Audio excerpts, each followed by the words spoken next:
કરી ભાવ યાત્રા પૂર્ણ કરજો। આમ કરતા તમારી 99 યાત્રા રોજ કરશો તો ભાવથી 99 થઈ જશે। કદાચ ઘણા લોકો બાકી રહી ગયા છે, ન પણ આવી શકતા હોય, કરજો અને તમારા આત્માનું ચોખ્ખું કલ્યાણ કરી આગળ વધજો। કરો અહીંયા નમો જીરાણમ કરી અને સ્તુતિ બોલો।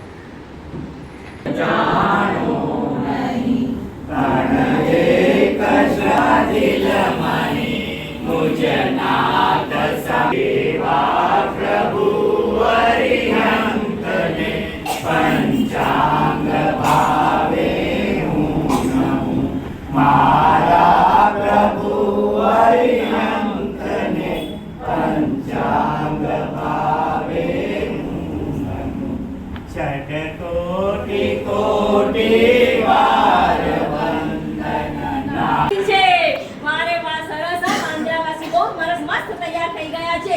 ખબર પડી ગઈ કે મારા પાસે કયો જવાબ આપવો।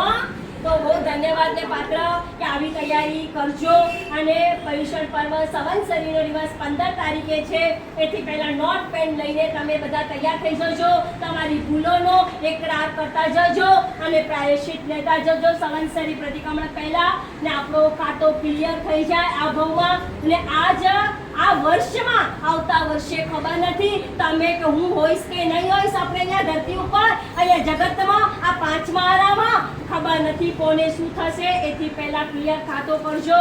અને અહીંયા 99 યાત્રાનું આયોજન કરવામાં આવ્યું। આ બાંદ્રા સંઘને પણ ખૂબ ખૂબ ધન્યવાદ મેં આપીએ છીએ કે મારી વાતને ઝીલી લીધી અને જેણે પણ આ વાત ઝીલી અને પછી આ બધી તૈયારીઓ કરવા માટે આ જે અધિકાર મંડળ જેમણે પ્રોત્સાહન આપ્યો, હિંમત આપી અને અહીંયાના જે કલાકારો છે એ લોકોએ પણ સતત મહેનત કરી અને આપણે તો ખાલી જાત્રા કરવા આવ્યા પણ મહેનતનું ફળ આ લોકોને છે। કદાચ જાત્રા કરી હશે ના કરી હશે તો પણ ફળ તો એમને મળી જ ગયો, કારણ કે આવી સુંદર મજાની આકૃતિ કરી અને બધાના ભાવોને જગાવી લીધા।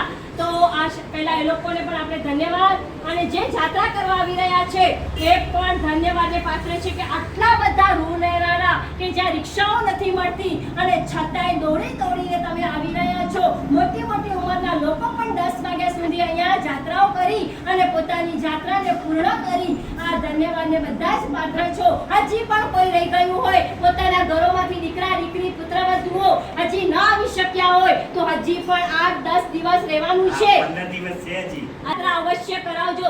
જો બહારના મહેમાનો આવીને પણ જો જાત્રા કરતા હોય તો આપણા ઘર આંગણે આયોજન કરવામાં આવ્યું છે, તો તમે એનો લાભો લઈ અને ચૂકતા નહીં, બરાબર। પછી હવે 99 યાત્રા પૂર્ણતાને આરે આવી ગઈ।